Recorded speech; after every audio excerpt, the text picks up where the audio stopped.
Okay, ladies and gentlemen, we are back here with episode 3 of our Winnipeg Jets series, our franchise mode series. So let's just get straight into it. If you guys missed out on the last episode, we finished we were halfway through the season. We are 27-12-2, so we are atop the Central Division and the second best team in the NHL. So we're having a very good simulation with this Winnipeg Jets team. If you guys missed out on last episode, I did pose the question as to what we should do to make this team even better, and a lot of the comments had to do with the blue line out here. So let me just show you guys what we're working with right now, and we will get to Alexander's comment first. He says, great episode as always. Thank you very much, Alexander. He says, a bit bummed about Kane, but can't complain about the team performing as it has, plus him and Taze returning to Chicago. Exactly. If you guys missed out last episode, Kane and Taze both returned to Chicago in free agency, which was a bit of a cool storyline. It's definitely between Brodin and Weegar for the blue line. An upgrade on Appleton on the third line would help in the playoffs too. Cheers. So, Appleton, let's first address the Appleton thing. Maybe Kupari up to the third line. I know he's a lower overall, but I think his individual stats are actually a little bit better. But yes, I do agree we need a little bit more depth out here for the bottom six. And then looking at the defense, we have Josh Morrissey, who was injured the entire year pretty much. I think he only played 19 games. Yeah, 19 games, only had 9 points for us, and he's only playing 24 minutes of time on ice per night, which is a lot, but when you look at other top defensemen, it's not as much as some of them. But if we have Josh Morrissey in there with Neil Pionk, Dylan DeMello gets dropped maybe to that third line or so. Remember, imagine Dylan Sandberg here being Josh Morrissey, and then bringing in a guy like Brodin or Weegar instead of Nate Schmidt would be pretty good for our team, I think. So it's definitely something that I'm interested in doing. It's just going to depend on how much it's going to cost us, and I think it's going to be quite a pretty penny, but I do appreciate the thoughts as always, Alexander. Next up, moving to Fresh Bread, always comments for us, and we always love to interact with the people. He says, great episode as always. Thank you very much as well, Fresh. He says, Schmidt needs to be traded in my opinion, maybe for a top 6 forward or picks. Feels like another sniper or power forward for top 6. Might also need a right-handed defenseman to play with Hinola, maybe Roy or Tanev, and might want to bolster that top 4 defenseman, especially when Morrissey is out again. Feel like Kupari should be on power play line 2. Okay, I will make that Kupari change right now, but again, just some more depth acquisitions and looking at a top 4 defenseman, I think is our biggest need right now. Then he said for the Perfetti contract, he would go 8 years. I did mention in the comments, however, in his reply that going for 8 years, I think Perfetti wants something crazy like 16.7 mil, but that I will definitely get him on the best contract possible. Let's see, Cole Perfetti, I think for 8 years wants 16.7 mil for 8 years. We're not going to be able to do that. Looks like pretty much the only contract we can give him that's fairly reasonable is this 2-year contract. Keep him around 5.4. Keep in mind that we only have $9 million of cap extension next year as well, so we're going to be bringing back a fairly similar team. But let's get to the changes that we can make in this episode here, because I am deliberating between Calgary with Mackenzie Weegar here and Minnesota with Jonas Brodin. So here's the thing with Calgary is that they are technically above 500, and right now they are fighting for a wild card spot. They're 20-18-4, which is not a horrible record, and they, as I just said, they're fighting for a wild card spot. So trading a guy like Mackenzie Weegar, unless they're trying to absolutely tank, but they're not trying to trade out a guy like Elias Lindholm who's on an expiring deal. So it's kind of weird for them to want to trade Mackenzie Weegar, in my opinion. They also don't want to trade Hanifin, who's on an expiring deal. Granted, they do want to trade Tanev and Backlund, but I think Mackenzie Weegar, as much as I want him on the team, I feel like it's going to be a lot to ask to bring him onto this team. So I'm leaning more towards Minnesota. And the other thing is that Minnesota is a much worse team. They're far below 500. They're one of the worst teams in the Central Division. But that does mean we're going to be trading somebody to the Central that could always come back and bite us. So a little bit of pros and cons for both sides. But I'm going to try with Jonas Brodin first here, because I think he can really help out the roster. And he's making less money. They're both the same age as well. And his contract is for yet less amount of years. So that also factors into my thinking here, is that he's making less money for less time, and they're both the same age, and they're the same overall. And I think they have maybe Jonas Brodin actually might have more X factors. He's got 4. I'm not sure how many Mackenzie Weegar has. I assume it's fairly similar. But in order to get Jonas Brodin now, I've done some, as 2BC would put it, I've done some pre-scouting, and we're going to need to give up quite a lot to make this go through. I think, okay, Colby Barlow for sure, I think, and then a defenseman going the other way. And as Fresh said, that defenseman will be Nate Schmidt, who has quite a bit of value. He's getting a bit more ice time with us than he might have had because of the injuries to guys like Josh Morrissey. So he actually has 16 points in 41 games, which is not bad whatsoever. So we're going to try to capitalize on that trade value. I forgot to put him in the trade. Sorry about that. We're going to try to capitalize on that trade value right now to try to get a guy like Jonas Brodin, a big replacement for Nate Schmidt and a big top 4 replacement there as well. But now, the next piece that we're going to have to throw in there, I think, is going to be a 2nd round pick. And the trade value looks like it's in our favor. So maybe we try to bring another pick back our way for like next year or something like that. Maybe like a 6th round pick for next year. Let's try a 4th round pick for next year and see what they have to say to this. A 2nd Nate Schmidt and Colby Barlow for Jonas Brodin and a 4th. What do you have to say to that, Minnesota? Trade rejected. We've met our block needs well enough, but the value on the table is too far off. Okay, so what about without the 4th? But the thing is, giving up a 2nd's kind of rough. But I guess the draft class isn't so deep in year number 1. Okay, so let's see if this goes through then. Without the 4th, but a 2nd giving up. Let's see what they say. Rejected. Table. It's too far off. Okay. We don't really have any other prospects. If we look for trade value, sort by trade value, we have Morrissey, who's not going anywhere, Kyle Connor, Mark Scheifele, Cole Perfetti, Nikolai Ehlers, Neil Pionk. Like, none of these guys going anywhere. Chaz Lucius, Adam Lowry. Lucius probably maybe that 2nd line center of the future, so he's not going anywhere either. Adam Lowry's our captain. I just do have to make sure about that. I keep forgetting to do that. I follow somebody who we could move, but then our middle 6 looks really weak without him. He's a 2nd liner for us. We're not bringing in any other 2nd line player, so that would be a weird trade to make in our perspective. All these guys then don't have too much value. Mason Appleton could go. Then what do we have to pick somebody else up. So again, we don't have a lot of value to work with here. So it's going to have to be another pick, and I think maybe a 6th. What about a 6th? Boston 6th this year. We're not giving up our 6. We will still have 6 picks for this year. What do you say to this? Minnesota, still rejected. It's still too far off. Is it going to have to be a 1st? Is Jonas Brodin worth a 1st? I would assume yes. A 1st round pick, though, that's rough. Okay, if I'm giving you a 1st, though, can you retain salary? No, they can't even retain salary on them because they're now over the cap. Yikes. Okay. So, if I'm giving you a 1st, what else are you willing to give up here? Maybe we can pick up some depth in this trade as well. Maybe like a Marcus Foligno type, but he has an extension. Yeah, I don't want an extension. What about a Marcus Johansson? They got a lot of Marcuses on this team. Doesn't fit the lines, but he is an 81 overall. He's a playmaker. He does have 85 defensive awareness, 85 offensive awareness, which is not bad. He could help the penalty kill maybe, or the power play even as a playmaker. Could play on that. He could play instead of Mason Appleton. Okay, let's see what they have to say to this. We'll throw in Marcus Foligno, but giving up a 1st. But we're getting 2 players.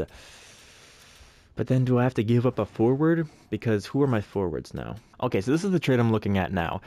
I'm going to try to take Marcus Johansson from their team. Then I'm going to try to get them to retain $1 million of Jonas Brodin's contract. If they can, just barely. So I think that would be good. An 87 overall for 5 years at $5 million. That's a pretty good deal. Colby Barlow, a 1st, is really tough to give up, but I feel like we're going to be a good team. We're trying to make a run in the playoffs as well. So I'd be willing to do this. The only problem is that value looks like it's on their side. What do they say to it? Woefully insufficient. Okay, so it's gone the other way. What about just like this? Just the 1st, Marcus Johansson and Jonas Brodin. Johansson we can use for another year as well. 3rd line scoring forward, 16 minutes of time on ice per night. He has 21 points. He's on pace for 40 as a 3rd liner. It's not bad. What do you say to this? Minnesota rejected. Woefully insufficient. Oh my goodness. Okay, so I don't think we're getting Marcus Johansson from them, which means now that we can't retain salary on Jonas Brodin. So I guess we might just have to give a 1st straight up for Jonas Brodin, but I feel like they're overvaluing Jonas Brodin. I mean, I know he's a great player. This is hard to make go through, man.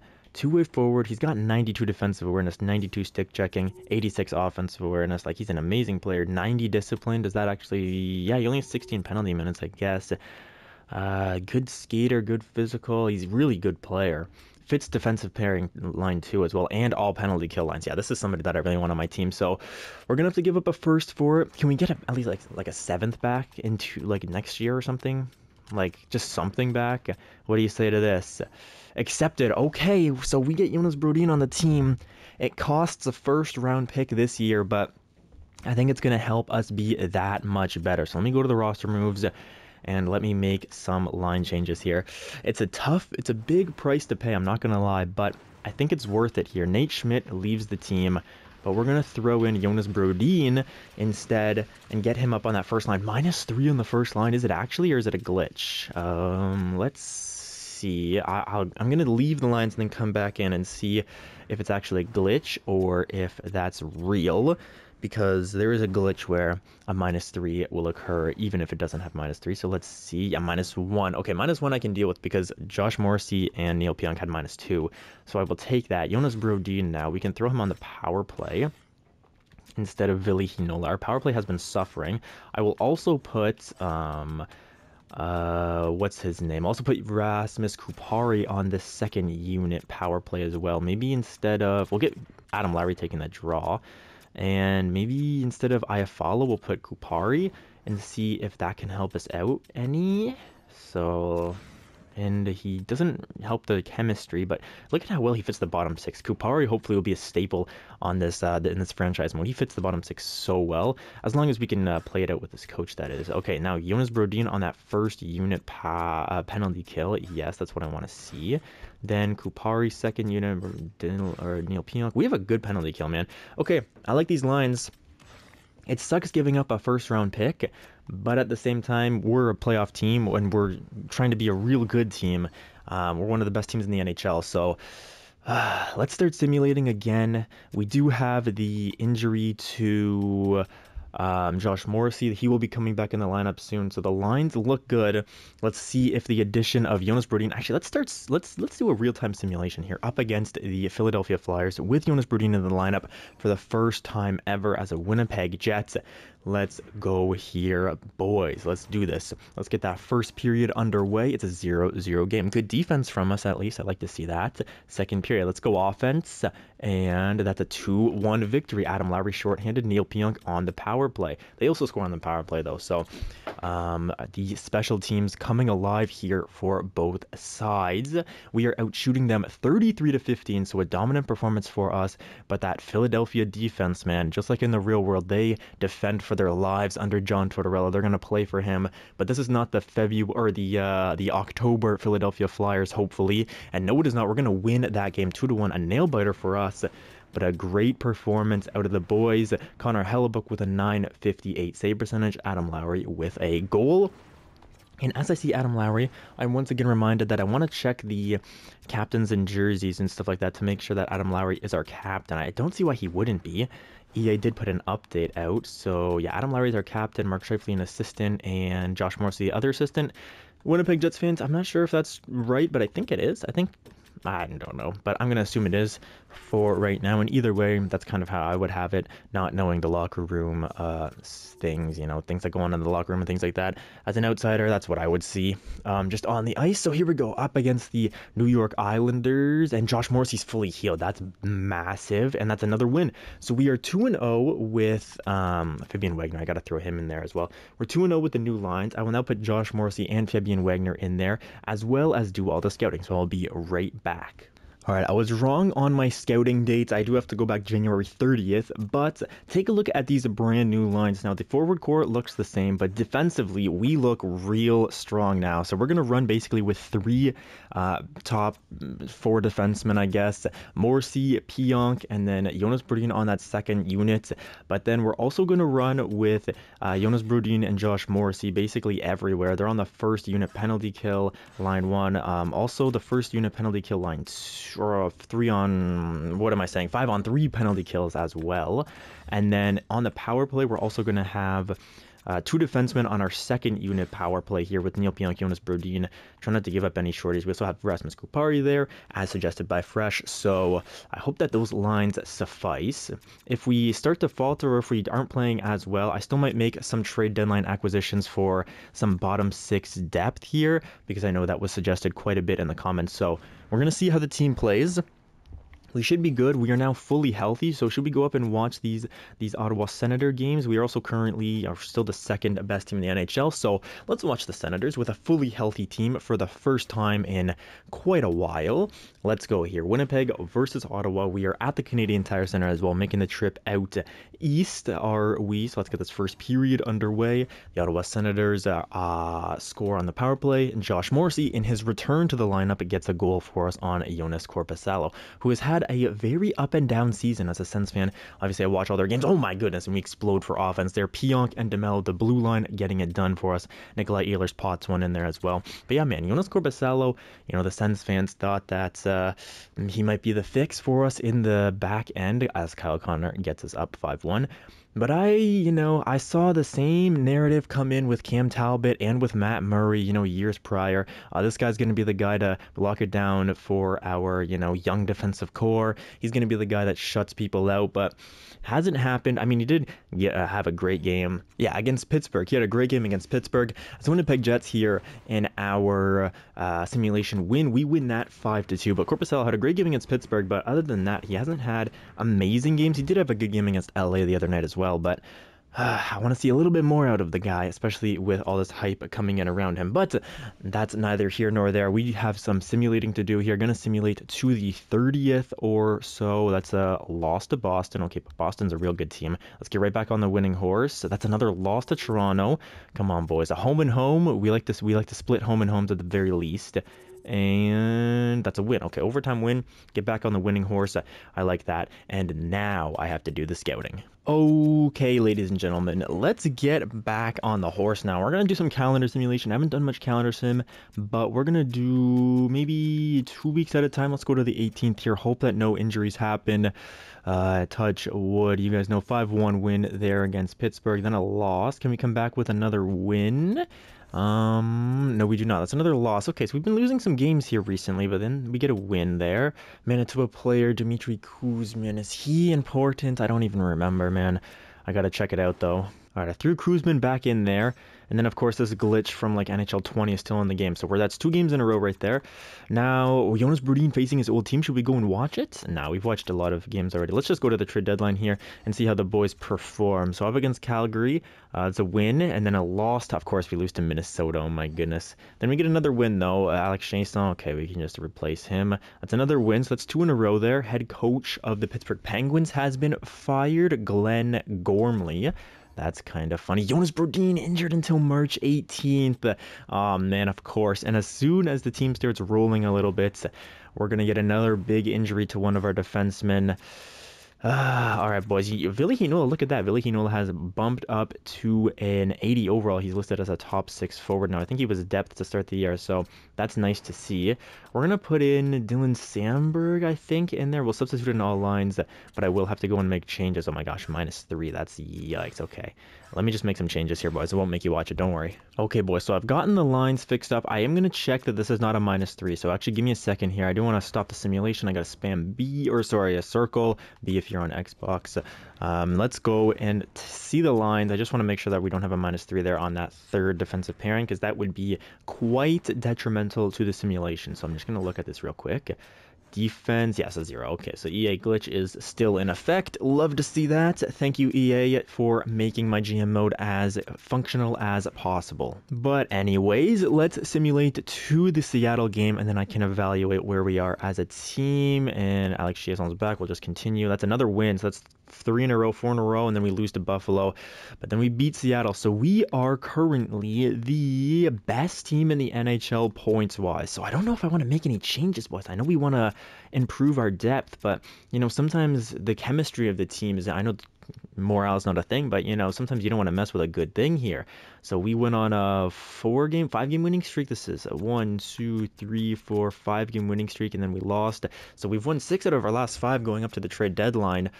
I don't know if I want to make many changes. Let's take a look at the trade blocks, and I will come back if I see anything interesting. All right, so I currently have a trade here on the board that is Alex Chiasson, who is just in our AHL team. We just signed him as a free agent here. He's got 9 points in 22 games in the AHL. He's not really doing anything for us, and a 7th round pick next year going. I'm not sure this is going to go through. It might have to be a 6th round pick, but just to pick up a guy like Jason Zucker at half retained salary so that Arizona is not below the cap. Jason Zucker with 86 defensive awareness, 86 stick checking, can help with the penalty kill. He also fits the forward line. We can maybe throw him on the power play as well with 86 offensive awareness, so just gives us a bit more options. He can play the left and the right side, so I'm down to do this if Arizona is, what do they say, rejected? Not there whatsoever. Okay, so let's go a 6th. Might have to be like a 5th or a 4th, but I gave a pick next year because, let's do a 6th and a 7th actually. Let's just see. I gave a pick next year because I think that's the because those are the ones where they want. Yeah, 6th does not work by itself. What about a 7th? Might have to be like a 4th actually here. But either way, I mean, the way that we scout, you know, we can find some gems late in the draft. 6th and a 7th works. Okay, we believe this transaction will contribute to our success in Arizona. There you go, Arizona. You're still above the cap floor, and we get Jason Zucker on the team, so that's a pretty big addition to the roster here. An 83 overall to play on our bottom 6. He can play there instead of Mason Appleton. Mason Appleton at -1 as well, so that third line is not doing great, so I would be inclined to put Jason Zucker on that line. So actually, let's do that right now, and let's see how that benefits the team. Still a +1 down there. How does he fit the lines? He actually fits them pretty well. He can get a we can get a +2 on the third line. And penalty kill for Jason Zucker. Put him on the 2nd unit penalty kill. 3rd unit works as well. Maybe even 1st. Yeah, let's put him on the 1st unit penalty kill. He gets a +2 on it. So that helps out the penalty kill. And the penalty kill is looking better. Power play. Let's not make any changes to it right now. I think that's going to be all the changes we make to the team for now. We put Mason Appleton off that 3rd line. We're 41-17-3. I mean, we're having an amazing season so far. Let's just keep it up here, and let's get through the trade deadline. The first game with the new team. Yeah, I think that's all the trades I'm gonna make today. So let's do this. Let's watch the first game back, like our first game with a full roster. With the new roster anyways. Let's go. First period underway. That's 2-0 Winnipeg. Love seeing that. Second period, 4-1 Winnipeg. Love it, boys. Let's go. Let's keep it up. Oh, no, but hang on. Seattle not going to go silently here. Power play for us. Does not go anywhere. We're up 4-2. We have a comfortable lead. It's all on Hellebuck now. With a goalie like Hellebuck, this should be a no-brainer. Jason Zucker in his debut with the Winnipeg Jets. He's going to get a goal on Philip Grubauer. And the Jets, we will comfortably take that one there. 38 shots on net, so we definitely outshot them. I did not mean to go to the stats. I just wanted to go to 3 stars here. Iafallo with 2 goals, and then some Seattle players there with 2 points as well. Good game out of us there. Now it's just time to keep simulating on here through the rest of the season, and let's see how the boys can do. New line, so let's hope that that works well. We're just going to go to the end of the month, I think. As long as we don't get hit with the injury bug or anything like that, we should be okay. We're going to continue simming. Actually, I do have to check what trades happen here, so I'm going to stop the simulation as soon as it lets me. How long is the trade deadline going to take with the new game? Not too bad. Radim Simek? Do we need this guy? 78 overall. We have a bunch of defense already. We don't need that on the team. So let's stop the simulation. Nikolai Ehlers is, okay, just had a little bit of an injury there. And that's a win up against Vancouver. So we're playing well. We're playing very, very well here late in the season. Less than 20 games left to go at this point. So let's look at what happened around the league on trade deadline day. Danton Heinen here goes to Vegas. Colton Parayko to Seattle. So Seattle getting a bit more defensive. Damon Severson. Wow. Damon Severson to St. Jose. So after Columbus signed Damon Severson to a new contract, they trade him to San Jose. Interesting. Connor Clifton also to San Jose. So San Jose getting 2 defensemen there. Some prospects moving around. Derek Brassard to Dallas. Oh no, that's not Jordan Kyrou. I was about to go crazy because I saw Nashville and Seattle there, so I thought that was Jordan Kyrou going to Nashville, but no. Oscar Sundqvist to Carolina. I was thinking about Oscar Sundqvist, but I didn't want to. I didn't end up pulling the trigger on that. Thomas Novak to Toronto. Jeremy Swayman to Seattle. So Seattle, oh my goodness. Wait, no, that wasn't the first one. Wasn't Seattle, was it? No, no, no. Seattle pick up Colton Parayko and Jeremy Swayman. Oh my goodness. Boston get Jordan Eberle. So Jeremy Swayman goes to Seattle. Jordan Eberle goes to Boston. That's crazy. Simeon Varlamov also to San Jose. So San Jose getting much more defensive. They throw away Anthony Duclair and they pick up 3 defensemen. Tyson Barrie goes to Carolina. Carolina always stacking up on the defensive prospects. Kalen Addison goes to Edmonton, and then Jason Zucker comes here. That's a crazy, man. Okay, so I want to check out San Jose, Seattle, and I think that's pretty much it. But those teams, man, made some big time changes. That's crazy. Okay, so here are the San Jose Sharks, who in the real world are currently 0-10. I think they're 0-9-1 or something, but you know, a lot of jokes being made about the San Jose Sharks in the real world, but in this universe, they're actually not a horrible team. I mean, they could be a playoff team, to be quite frank. Defensively, too, they look pretty okay with Damon Severson down there. Also an 82 Connor Clifton that they picked up. And then in goal, they have an 84 overall Simeon Varlamov. This could be a playoff team in EA land. Mackenzie Weegar's also here. Like they have some players on this team. I know in the real world they're basically the laughingstock of the NHL right now, but not a bad team for San Jose. Looking at Seattle now, Matty Beniers has 4 X factors. That's interesting. He's been off to a slow start in the real world as well. Defensively, why did I want to come see this team? Oh yeah, they pick up Colton Parayko. They have a good defensive core. Now look at that top 4 defensively. Wow, crazy. Oh, and then in goal, Jeremy Swayman. Yeah, so Seattle has a real good team. We got to watch out for them in the playoffs, man. But that's kind of scary.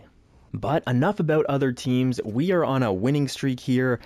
We just beat Seattle twice too, so maybe they got a little bit frustrated with with the beatings that we gave them, so they wanted to change it up a little bit. But that's 4 in a row now, and then we lose to the Nashville Predators and Jonas Brodin. We did all of that without Jonas Brodin in the lineup as well, so that is very nice to see. Who goes down? Dylan Sandberg has waivers. Does anybody not have waivers?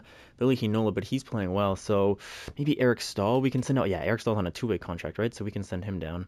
And he's a depth player for us, so I think that works. But he said he's waiver eligible, but I thought people on 2-way contracts aren't waiver. No, stop the sim. And that's a loss. That's a loss that I could have stopped, man. I gotta get Jonas Brodin back in the lineup. Goodness gracious. Okay, so that was an unfortunate loss, but I actually realized as I was putting him back in there that he is not fully healed from his injury, so I'm not gonna just throw him in there for no reason. We're gonna play this game up against Columbus, then he might be back for the game against the Rangers. Yes, he's fully healed now, so now it's the time to send him up there, and it's a good thing too because we're on a 3-game losing streak now. So it's not time to panic just yet. We have Jonas Brodin back in the lineup. I threw him in there on every line as well, up against the tough New York Rangers, who have reclaimed their first place in the league. So let's try to beat them, boys. That's a big game right there. The 2 best teams in the league going at it, and we take that one with Jonas Brodin back in the lineup. That's a welcome sight to see. Then the New Jersey Devils, that's a loss. Okay, let's start a bigger simulation here. I'm not happy with how many losses that we're having though, so let's just simulate a few games at a time here. I don't want to go too crazy. If we keep losing games, I want to make some changes. That's a loss, then a win. Okay, I know we're in the playoffs, but I want to see this team simulate a bit better. That's a win, and then a loss, so we're still 500 in these last few games here, but we have clinched the playoffs officially. If you look down there in the bottom right, was that a win against the Senators or was that a loss? That was a win against the Senators and a loss. So we're really going 500 here these past few weeks, and it's giving teams a chance to catch up to us. I'm not liking that whatsoever. Jonas Brodin against this old team. Let's see what he can do. Let's get some 2 wins in a row here, boys. That's a win. Give me another win. And that's a loss. Oh my goodness. We're a really real 500 team. Can we get 50 wins on the season? It's a loss and then another loss. Okay, I want to make some line changes because we've now officially given up the first place spot to Colorado somehow. I mean, this is a horrible end to the year, boys. Are we just mailing it in? What's going on? What is going on here? What can I change though? Jason Zucker, how are you doing on this line? You're a -4. Goodness gracious, that's bad. Okay, let's go. Let's put Kupari up there. I know he's a -6, but let's throw him up there anyways. Do we go for chemistry maybe? Is there better chemistry we can get here? Maybe we'll do this. Yeah, we'll do this. So we can get +2s on both the bottom 6 units. I mean, I'm not liking this whatsoever, man. Let's switch this up as well, the defense here. Let's go Jonas Brodin up there with Josh Morrissey. These two can get, so that gets a +1 on the first line. And then goalies, Connor Hellebuck, what are you doing, bud? I need you to steal me a game here, please. Other than that, I don't want to make any crazy changes or anything. Yeah, I want to keep the top 6 how it is. Maybe Niederreiter can get up there. Nino Niederreiter, but then the +2 goes away on the third line. Yikes. This is weird. This is very weird. Maybe it's time to get Mason Appleton back in the lineup instead of who, though? Like, instead of Kupari. No, Kupari needs to take the draw. Maybe we can do this. Mason Barron, or Morgan Barron. Sorry, no, Morgan Barron's a +1. We want to keep him out there. He also has 28 points. Good for him. Morgan Barron maybe should get up. Maybe we should put him up there. Yeah, but then he doesn't get. Okay, let's just keep this how it is. I mean, we're in the playoffs, so I don't want to do anything too insane. But I'm very surprised that we're losing games. This is a big game against Colorado, and that's a 3-2 win. Okay, so we reclaim the Central Division lead for now. The last 2 games here, our destiny's in our own hands. Are we going to get a better matchup, or are we going to have to go against a real tough team? And I mean, it looks like they're going to be a tough team anyways, because just the way that the league is playing out. That's a loss to Seattle. Seattle's a good team after their changes, and now we are second in our division here. This is a very, very weird. There's a big fight for a division also actually here. Dallas and the Blackhawks both tied with 91 points. The Blackhawks, wow, that's kind of interesting to see. Last game of the season. Let's go and watch it. We are in Winnipeg for our home fans. We have not been playing well for. I'm very disappointed with the end to this season. We are in the playoffs, so I'm not going to complain too much, but I want to see a better simulation out of these guys. That's a 1-0 for Sam Lafferty, who gets the opening goal on Connor Hellebuck. Let's go Winnipeg. Come on, let's show up here. 1-1. Dylan DeMello there is going to tie the game. But that is the thing, whenever you make trades, right?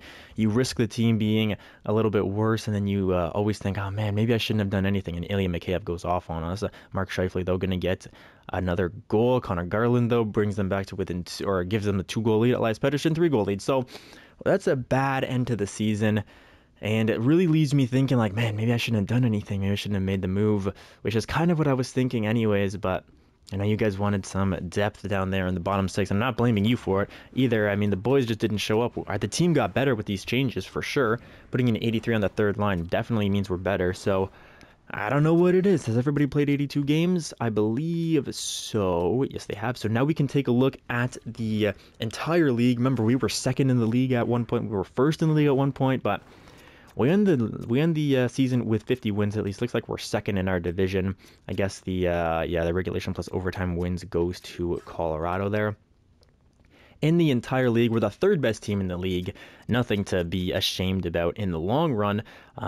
Goals for per game under 3. That's kind of concerning. It means we're a good defensive team at least, but relying a lot on Connor Hellebuck and the defensive core that we've added here. We're the best, tied for the best team in the NHL, or the best defensive team in the NHL with the Montreal Canadiens. Offense, though, we're one of the worst, I think. We're tied with like 8th as the worst defensive or offensive teams in the NHL. Our power play has been atrocious. We have the 4th worst power play. Penalty kill, though, 82% is okay, kind of in the middle there. And last 10, we might have the worst last 10 record, do we? No, we don't actually, but we're in there. 3-7 in our last 10. Yikes, that's unfortunate. Let's see who's the worst team in the NHL. Was the Arizona Coyotes. Pittsburgh, wow, Pittsburgh, one of the worst teams in the NHL. Yikes, the Ottawa Senators as well. These teams usually simulate quite well as well. San Jose Sharks, okay, that kind of makes sense. St. Louis Blues. So why San Jose is one of the worst teams in the league? Why did they go out and pick up those defensemen, man? I don't understand that.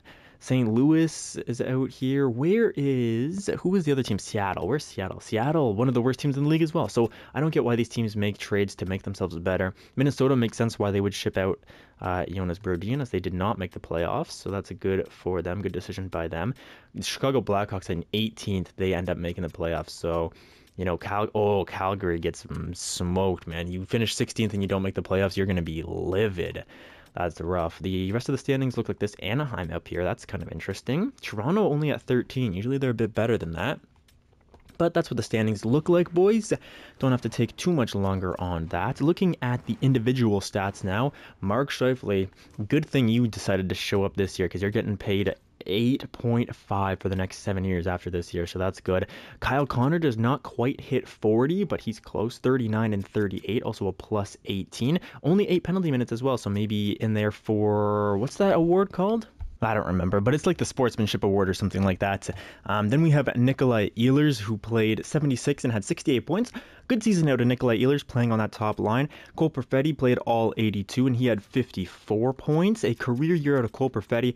I would expect him to improve a little bit, but his overall still at an 82. Also, I forgot to give him a contract extension. Hopefully he doesn't want too much. Gabriel Velarde, 51. Jason Zucker finished with 47. He also played 84 games. Only had 6 points with us, though. I'm pretty disappointed in that pickup with Jason Zucker. Might have to bench him a little bit. Alex Alafalo with 43, playing on the second line. I'd want a little bit more out of him. Maybe like 50 at the bare minimum for a second liner. So Alafalo maybe more of a third liner for us of the future. Josh Morrissey, 34, only played 58 games, though, so keep that in mind. Adam Lowry with 33 and 82. Jonas Brodin had 31 and 70. With us, he was a -3 with us. Wow, only 9 points as well. I mean, I don't get why this team didn't play well. I don't understand it. Rasmus Kupari, 29. Morgan Barron, 28. And Nino Niederreiter, 28, 27 for Neil Pionk. 22 for David Gustafsson. Ville Heinola with 18, but he grew in overall. He was also a plus 27, so Heinola might have to get some more ice time in the coming years. Mason Appleton played 61 with 14 points, -1. Yeah, I mean, we give a lot of time to these guys. Not seeing great production, but we're a good team, and I think it's a lot to do with this guy back here. 44, 26, and 3 for Connor Hellebuyck. Great season. 4 shutouts, 917 save percentage, 2.68 goals against. That's a pretty dang good season in the EA land for sure. Laurent Brossoit also had a good year with a 6-4-0 with a shutout and great save percentage and great goals against average. So when he was called upon, he did well. No rookie skaters, no rookie goalies. So now let's look at the entire league here. And Jack Hughes, wow. Jack Hughes leads the entire league with 109 points. Then we go to Connor McDavid, 106. Ovi with 104, and he gets 60. How close is he to Gretzky now? 882. So one more year he can take Gretzky's record there. Nathan McKinnon, 96 and 82. Same with Braden Point. Nikita Kucherov, a lot of 90 plus point scorers. Tim Stützle, nice to see. Matthews, Cole Caulfield always simulates well. Mika Zibanejad, Mikko Rantanen, Draisaitl only with 89. That's weird. Zibanejad with 93 and only 74 games played as well. That's crazy. Here's Brad Marchand, Evgeny Kuznetsov, Jesper Bratt, and Adam Fox. Ooh, that's cool. So he might win the Norris. Looking at goals now, yeah, it's Ovi with 60. Cole Caulfield with 49, though, in second place there. And Andrei Svechnikov as well. So pretty interesting stuff there. Ovechkin winning the Maurice Richard. Now looking at defense, it's Adam Fox and Cale Makar. Adam Fox going to win it this year. I think I haven't done a simulation. What am I talking about? Anyways, Roman Josi with 76 points, 74 for Carlson, 70 for Hedman, 65 for Dougie Hamilton, 65 for Brent Burns. So we need Josh Morrissey to get up here in the 60s, man. The mid-60s, you're like a top defenseman in the league. So I want Josh Morrissey next year to be up there, maybe playing alongside Jonas Brodin. I'm not sure. But either way, that's what the stats look like across the league. Looking at goalies now, let's say goalies who have played 50 games, 60, let's do 60 games. Goalies who have played 60 games and sort by save percentage. And that's going to go to Jake Allen. Oh my goodness. I remember at the start of the year, Connor Hellebuyck was way up there, but Jake Allen is actually giving him a run for his money. Connor Hellebuyck played 75 games. That's absurd, by the way. But with 44 wins, he could have a Vezina in him. He's a little bit better numbers than Igor Shesterkin. This could be a Vezina year out of Connor Hellebuyck, actually. Ooh, baby, that would be so nice if we had the Vezina winner. That would be really, really nice. He has the best save percentage, he has the best goals against, and he's tied for the most amount of wins. But he also has more losses on the season. Not sure how that factors into it. Does he have a goal? Wouldn't that be crazy? 4 assists? I mean, 4 assists is quite a bit. It's about the same as, a guy like Logan Stanley did on the team. I'm just kidding. But good season out of Connor Hellebuyck. Could be a Vezina caliber season as well. So we will take that. And now, my friends, it is time to see who do we play in round number 1? This could be a very, very interesting. And Artem Kniazev goes down with an injury down there. And let's see, the NHL season's complete. And oh baby, we're going to be playing the Chicago. You can't write this stuff better, man. At the start of the year, we go and we try to sign Patrick Kane. He says that we didn't offer him enough money, even though we gave him like $5.315 million or something like that. He then goes and signs to his old team for 3.9, so we gave him like $1.4 million more, and he decides to sign with the Chicago Blackhawks anyways. He didn't want to come up here to Winnipeg. It was too cold for him up here, and we're gonna, I don't know, the whiteout's gonna come for him, man. We're not gonna take any prisoners. We had 7 more wins on the season. They were barely above 500 on the year, so let's go, boys. I know we had a bad end to the season, but we're going to start it off right here in the playoffs, and I can't wait for you guys to watch that one. So if you guys like this one, give it a like, a comment if you are new, and subscribe to the channel. You guys know what to do, though. You've been on YouTube for long enough, and I'll see you guys in the next one. Have a great rest of your day. Peace out, everybody.